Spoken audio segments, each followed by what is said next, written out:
Hey guys, thanks for tuning in. This video here is about more work on the catwalk, basically finishing up the horseshoe shaped walkway, wall along one side of it, getting the stud wall built anyway, and getting the rest of the OSB put down to walk on, temporary railing and everything so you can actually walk out, over and back in a horseshoe shape. And it'll be a little while before I get to that log railing. I've got some starter pieces for it, but it's going to be very time consuming, and I have other things that I have to get done before the snow flies, and I know it's still summertime, but it's going to go by real fast. So maybe we'll be working on that log railing this winter, but we'll see. Anyway, enjoy the video. Please give us a thumbs up if you enjoy it, and subscribe if you're not. Please pass it around. Share it with your friends. Take care. Bye.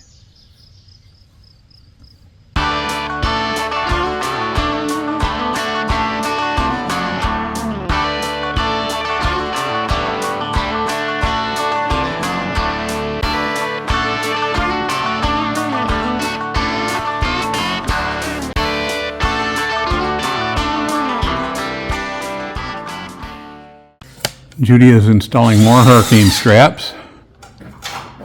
She did some of them quite a while ago, like I'm going to say. I did the north and south walls. Yeah, over a year ago. You can see the notches in the wall up there. That's where she installed hurricane straps over there. If you look along that wall back, that's the north wall, you can actually see the straps there. She did those, but it's been over a year ago she did those, and we're finally getting back at some of that. She's going to be working at that while I'm working on that vertical wall on the catwalk up there.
Well, it's not really gone up. I can make some of it work. I can get some stuff done, but I'll need trouble later. We could put that scaffolding over here. I could do But, that. yeah, if we clean everything out over there. I left my driver up here.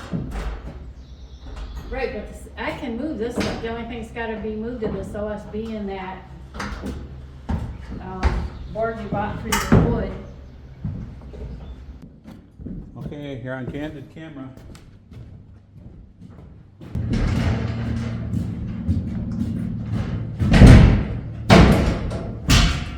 Hey guys, I don't know if you can hear us up there, but we decided to put our baker scaffold together for Judy's work along here.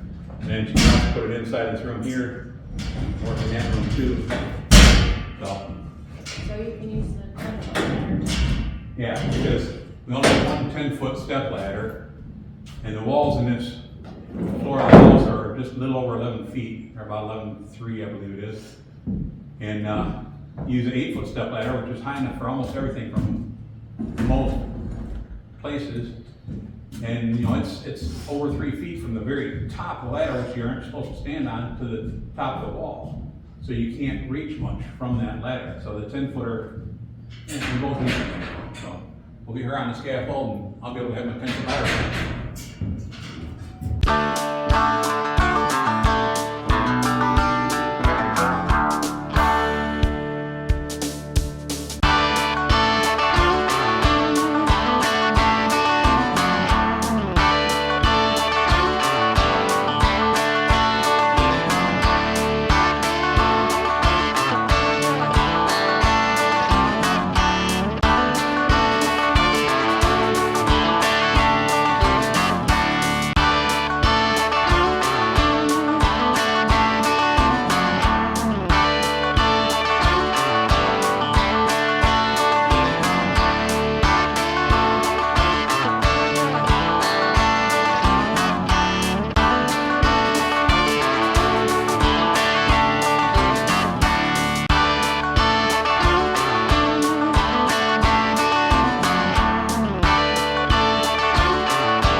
Hey guys, Judy and I have to get a couple of sheets of this, actually 3 sheets of this 3/4 inch OSB up there. That's why we left this piece of floor for the bonus room up there unfinished. So I've got a couple 2x4s leaned up against the wall. They're screwed in place so they can't move. A rope and vice grips and stuff. I got to turn that vice grip around. No, I've got it the right way. Okay. Anyway, she helps me get started down here and get it up part way. Then she gets out of the way so it don't slip and hit her. And then I pull it up the rest of the way and set it on the floor. Okay, tell me when. Maybe when we're done.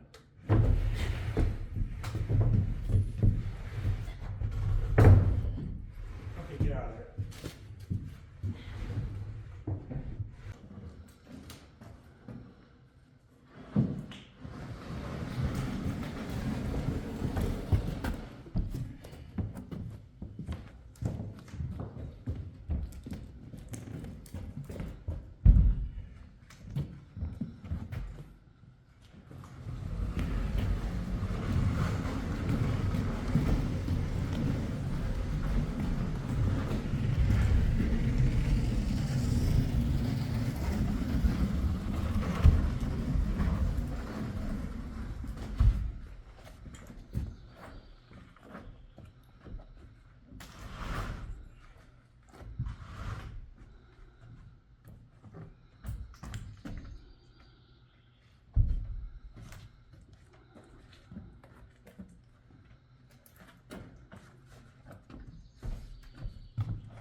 Hold on. Yep.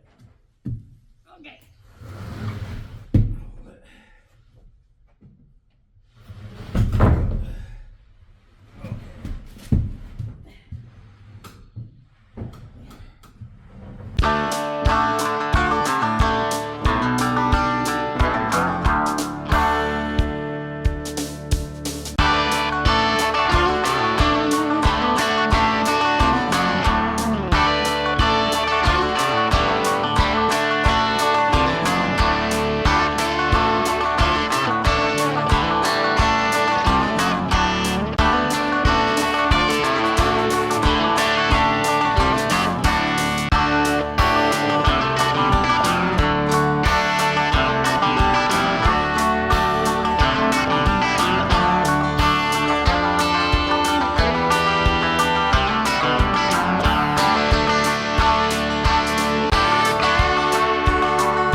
Sorry guys, thought you were turned on there and you weren't.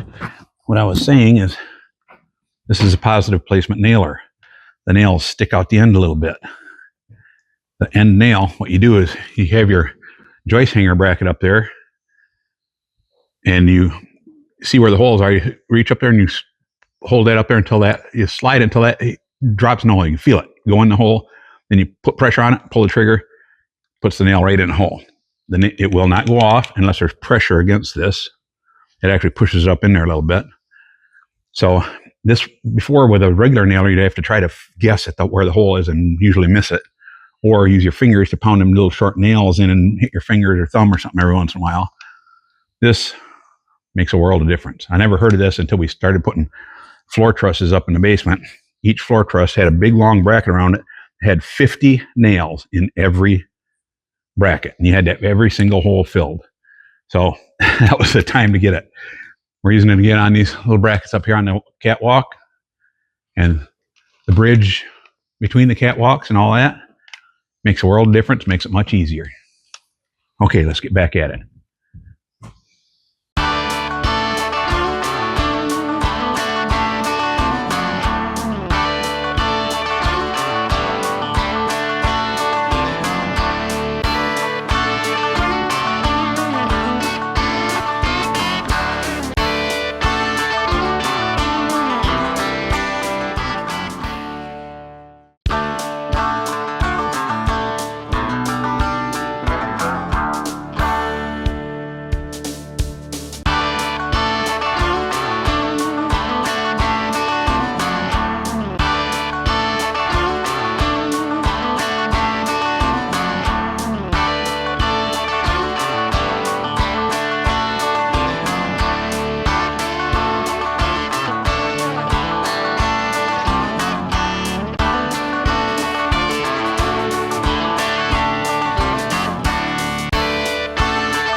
Got them all on up there, except that one right there where that vertical 2x4 goes up to the roof truss. That vertical is too close. Okay, guys, I just got done moving that vertical. There was a vertical right, where's my vertical right here beside this bracket. It was in the way to get these nails in on this bracket here. So right now I'm going to go up there and push this bracket over, get the nails in it, and then put the vertical back in place for support for this side here up to the roof trusses.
Okay, so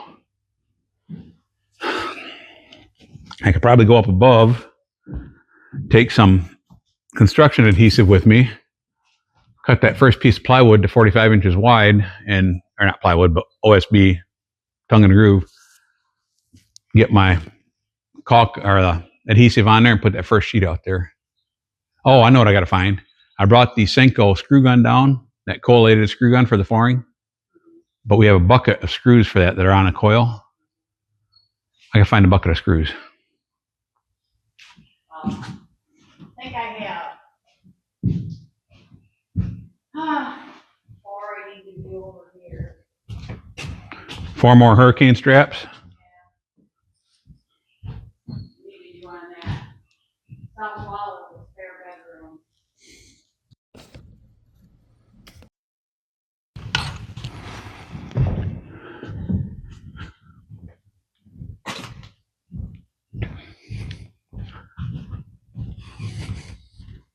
I'm following you.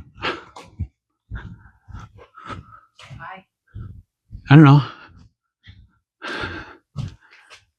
Just so I could corner you in our new bedroom. Do what? So I could corner you in our new bedroom.